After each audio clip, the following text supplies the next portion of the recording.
Okay lang yan, Jess. Swimming? Swimming pa more!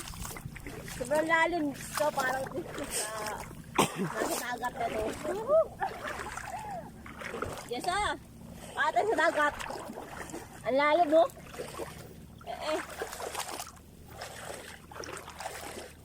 Ay, kay lalim ito. Ako talaga natuyo na lang talaga ako doon sa bahay. May cellphone po. Ako talaga kanina pa talaga ako basa. At ano ay nalaglag na ako sa kanal. Basang-basa ka tambal mo lagi.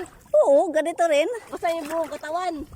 Eh, hindi naman, di pa naman nababasa yung ano. Yung dibdiban. Oo. Kasi ano, yung aso. Sumama rin. Kaya mo